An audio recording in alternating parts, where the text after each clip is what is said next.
How well prepared are we to deal with whatever has been the fallout of Trump's presidency? In some cases, we have a real worry. Because not because we cannot adhere to the demand, but because we haven't systematically cleared our processes, import and export process, and probably now is the time to do that they have a dependency on us, we have a dependency on them. And why don't we use this opportunity to do a little bit of our homework and get what we want? In every adversity, there is an opportunity. And if in this adversity called Trumpnado, if there is an opportunity, that opportunity, in order to be cashed in on, requires diligent homework.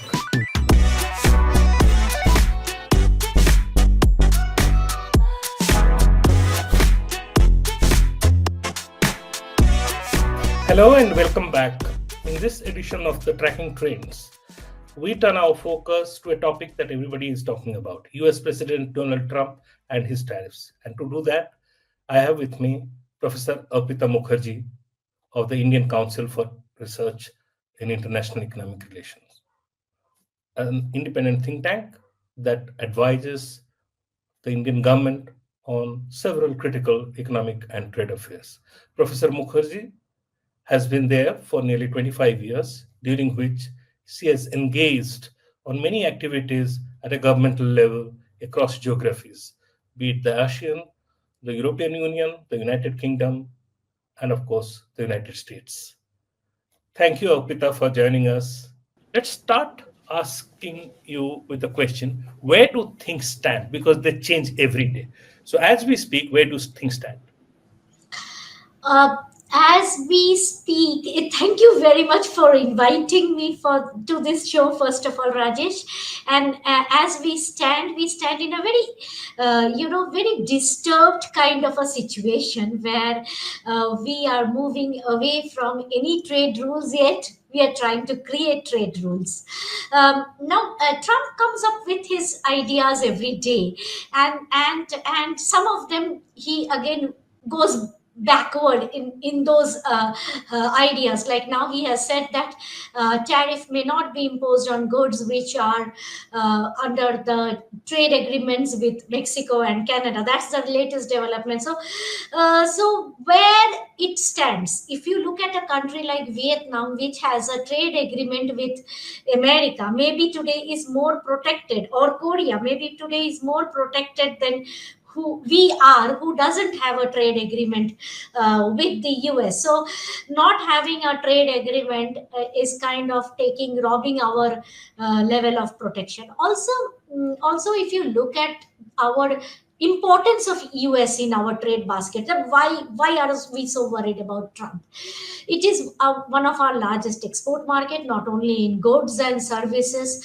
And how Trump is actually doing his tariff negotiations are a little unpredictable, because he is using them against national security for drugs with Mexico, or with the kind of EU directive on regulatory things. Some of the things were maybe not as bad for India, because EU is now kind of withdrawing from the EU due diligence directive, the harshness of its directives, and thinking twice before it does anything. When it almost thought that it would kind of bring in the new green revolution, with everything going green, and it will talk about whatever it wants has to be implemented in terms of ESG. Now if you look at other countries, they are reacting differently. China is talking about a reciprocal tariff. In this situation, I think politically we are giving the right signals. And also, to a certain extent, look at our budget. We talked about US products. We talked about reducing duties in pharmaceutical. And even before Trump, to be very fair to our own government, even before Trump, if you look at the budget speech last year in July, it talks about tariff rationalization, invited duty rationalization. So India being a high tariff country, and we kind of get ambushed on our high tariff, uh, which we use as a tool, which we use as a negotiating device in the trade agreement. We spend a lot of time on that. Apart from earning revenue through tariff, which can be compensated from other areas like GST, I think that kind of a concept that tariff is a very big thing will go away with Trump kind of using or misusing tariff for multiple purposes. Now, let's for a moment. You said there are countries which have got bilateral trade agreements with the U.S. and therefore at this point in time they seem protected. There are countries which do not have any such agreement and would always push for redressal of issues in a multilateral forum like WTO. Some of these countries face reciprocal tariffs like Mexico, Canada, China, and India as well. And then there are some countries with whom there were trade deals, but they have been given up in the past also. Suppose come April 2nd, Trump goes ahead with the reciprocal tariffs. Which are the sectors that are going to be the hardest hit? How big is really going to be the impact? Uh, First of all, when you look at the reciprocal tariff, how Trump wants to develop the reciprocal tariff is basically still a mystery. Okay, because where he puts in, why he puts in is still a mystery. Now look at some of the sectors where US has a strong interest in India, and one of the sectors they have come out very openly saying the agri-food sector. In agri-food, India actually has a very high tariff. Like if I go, and it is very protectionist in some areas like dairy. Like dairy, the US actually had a 40% tariff. India has over 150% tariff. Initially we said that we would not allow the entry of the money. We kept on these high tariffs for the US on the grounds that we have poor farmers and stuff like that. But I don't think in dairy it works. In many of the dairy products, time and again US have kind of negotiated lower tariffs, and even without an FTA there have been cases where certain specific products have been given lower tariff to the Americans from time to time. Uh, let's say apples, the tariff when it was 13%, we had reduced it to 15% to the US. We continued it with it for some time. Then there is a fight between India and US withdraws the GSP, we withdraw the tariff. So this tariff between India and US in agri product is not a new concept. We have been playing around. And if I may go back, Rajesh, a little bit, signing a mini deal with certain trade partners was always in the card with India, and many economists have always said that it is good to go for a mini deal with the US.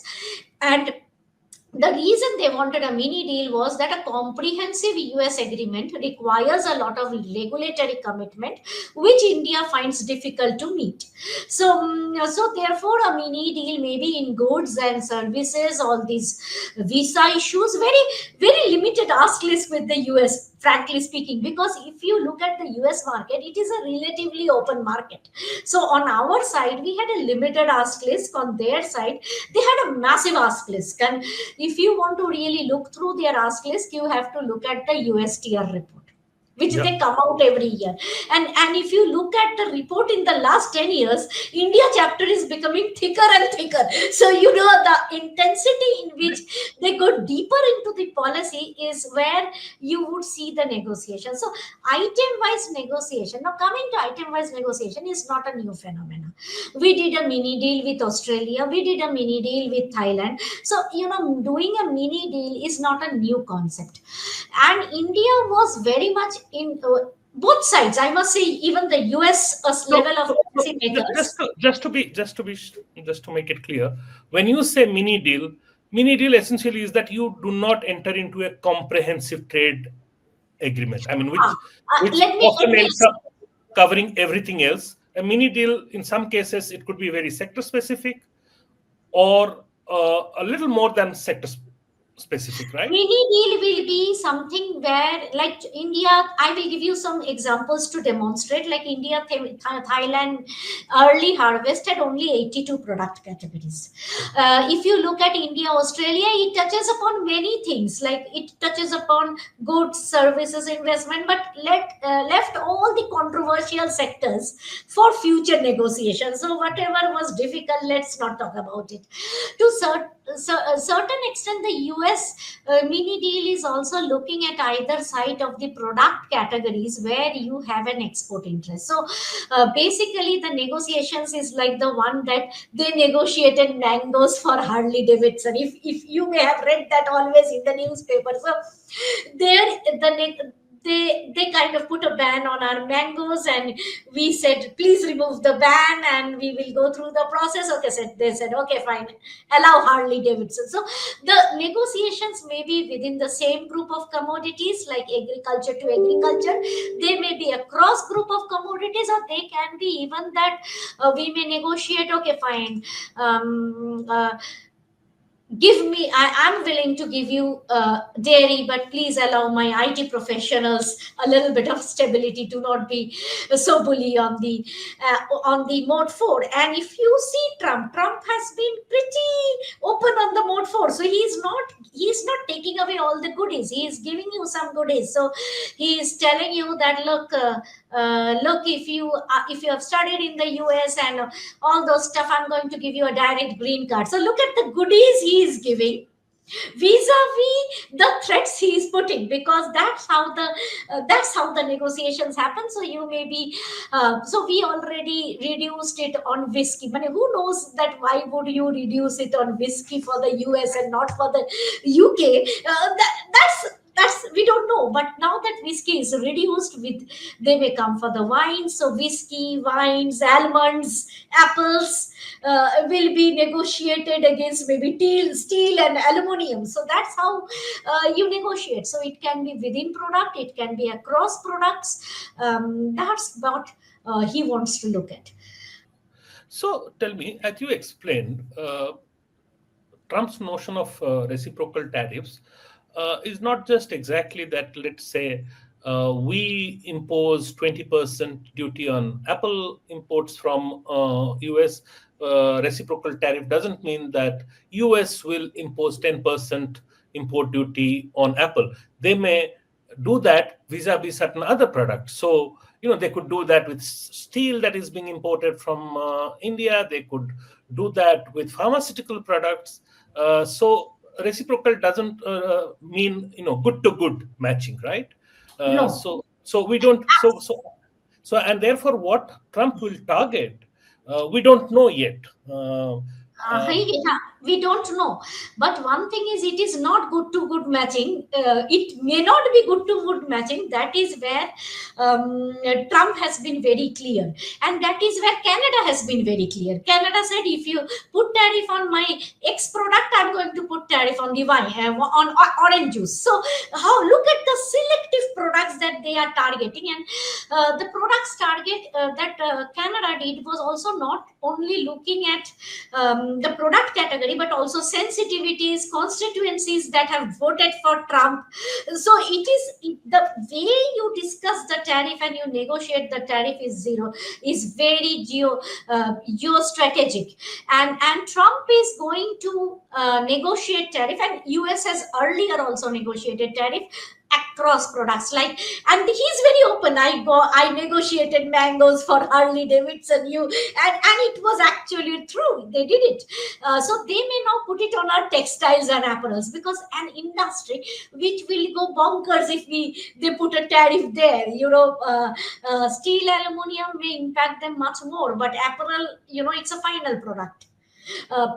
Steel is still an intermediate product. So therefore, you need to also think about in which sector they are going to put the tariff. And if they put the tariff in a certain sector, that is going to hurt certain communities. So it can hurt the producers if it is the intermediate tariff, and ultimately the consumers, or it can directly hurt the consumers, and consumers then decide to choose. If there is a tariff on a food product from India, a consumer may decide to choose, okay, let me take it from Sri Lanka, maybe tea. So there is a lot of things that we need to think through. So that is where we talk about this tariff being a barrier, and then tariff can be negotiated against other things. Let me give you an example. Lo- Around 15-20 years ago, Indian organic market was not developed, and Americans and Europeans wanted organic food products, and they were willing to give unilateral recognition. So they gave unilateral recognition. We were happily selling in their market. When our market developed and they wanted to sell in our market, we don't want to give them bilateral recognition. In fact, FSSAI doesn't have a system to bring in imports of organic. So we are saying we are developing the system, this, that. Now they have a strong interest in this, in a bilateral flow. Apida has a strong interest to get a unilateral recognition. So both sides are sitting. They may come up with, say, look, I want to give you a bilateral recognition, and India may need to sit and decide, fine, it is good, it is not a bad thing to have a bilateral recognition from organic. It's a niche product. We have to just put in place some systems. We don't need to reinvent the wheel. We already have a system in place, which is Apita. We have to kind of extend it to the imports. But while it may look, Rajesh, very simple for us to move policies between multiple agencies, food import is on somebody, food export is on somebody is doing something, is basically a rocket science. If I don't want to do things, I can make it a rocket science. So when he has given an April 2 deadlines, and he is asking, like, move all your export, and he is giving hints like agriculture. Now agriculture means you move your Apita, spice board, tea board, coffee board. You understand, everybody together in a same plane, along with your FSSAI and EIC, because we haven't streamlined the process. And there the USDA is sitting with a streamlined process and documentation. So in some cases, we have a real worry. Because not because we cannot adhere to the demand, but because we haven't systematically cleared our processes, import and export process, and probably now is the time to do that.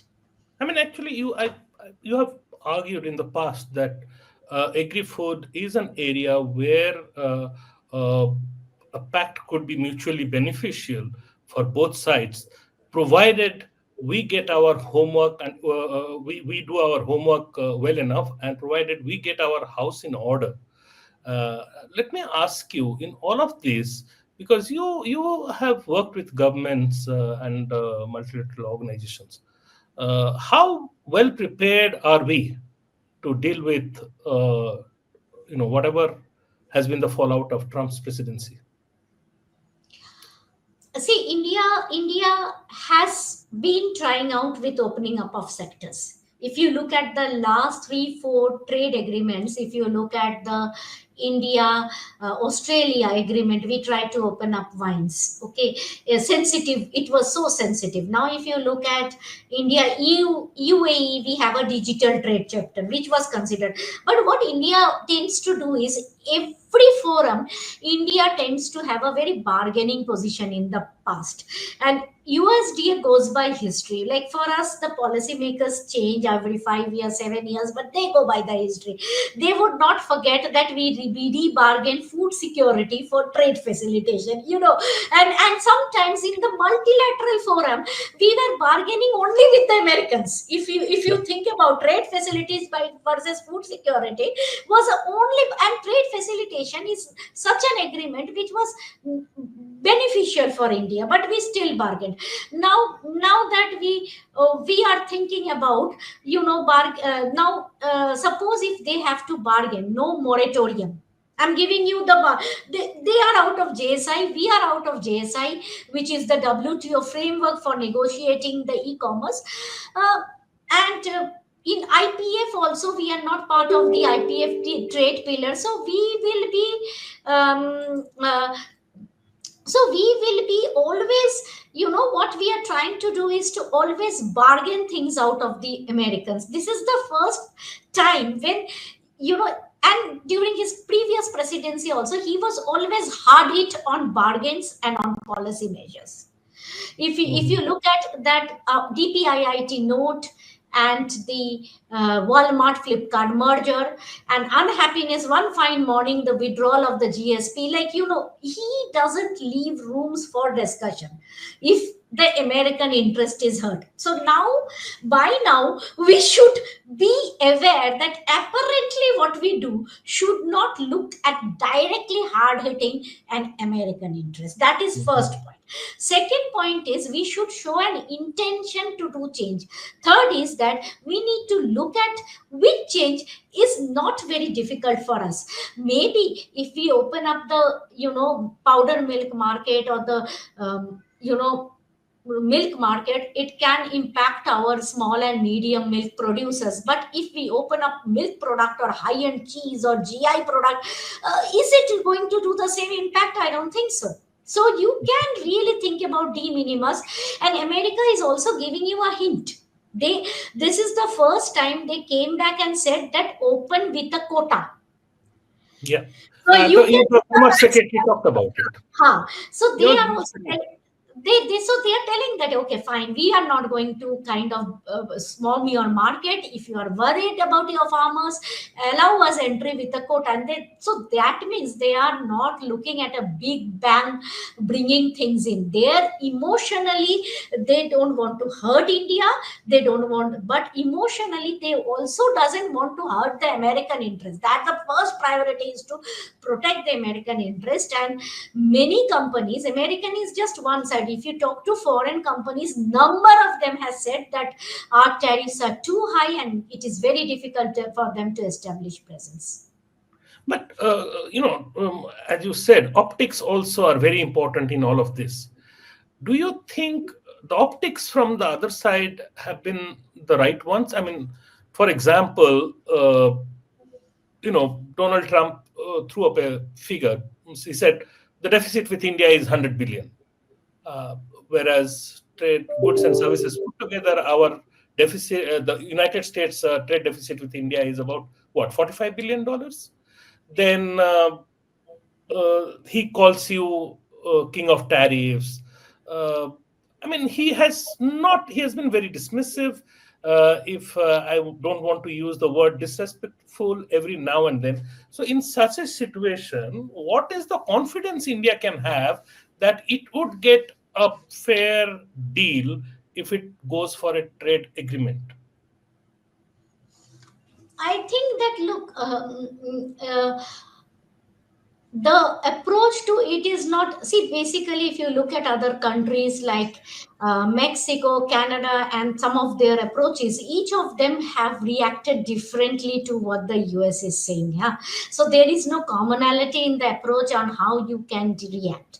But in some cases, what I think is that he is fairly favorably disclosed to our top leadership, and that is very important, that the top leadership should get together. And with the US and China not getting together, there is a dependency on India, be it for the US technology companies, be it for the IT sector. So there is a bit of the dependency on India, which we cannot really, under give up.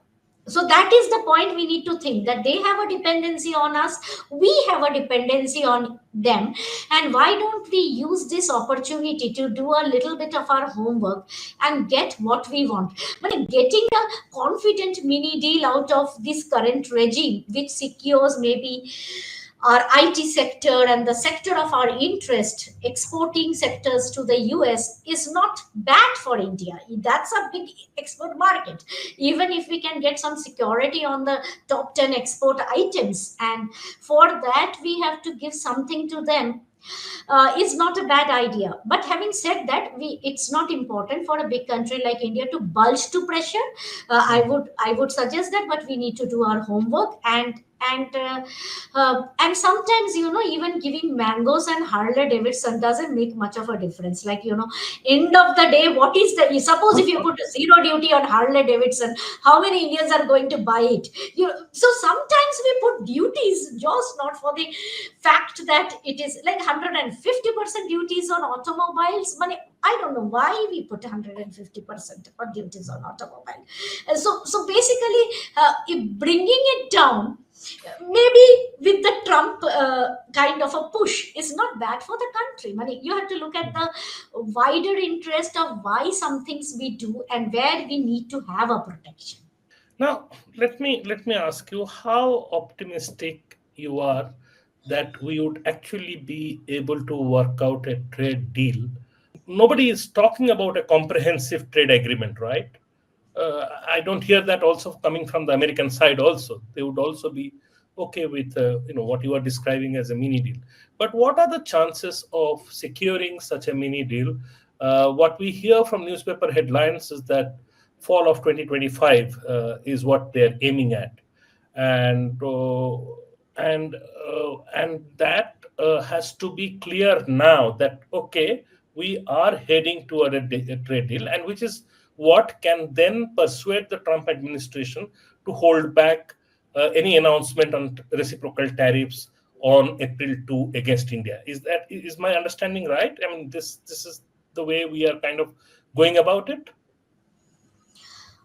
Many trade deal or a many negotiation, if we are able to launch it before April 2, will definitely, then direct discussions don't come on April 2. And that's the kind of a feeling that is on either side. Now, there are 3 points here. That first point is India announced many deals, and the Diwali deal, you may have heard about the UK mini deal, Diwali deal. It didn't happen. So India is also sometimes we announce and we don't succeed. So that I don't think that USD is unaware. So they will be monitoring it. Now there are 4 or 5 things they would like to work around. Yeah, they have already said. They have already said we want everything on the table. There has They been a want, statement to that yes, effect. if they don't get anything on the table that to be closed by April 25, they will not rest. Now the point is that what encompasses the mini deal, that is very important, Rajesh, because one of the bigger issues that the US has with India is not, it spans goods, services and investment. Tariff is only a tool for the good sector, but what about services and what about investment? Because India walked out of the investment agreement, they could not do it, so they have a bigger issue. Now what they bring to the plate and what we can agree on, what they bring to the plate is very important, and what we also take to them.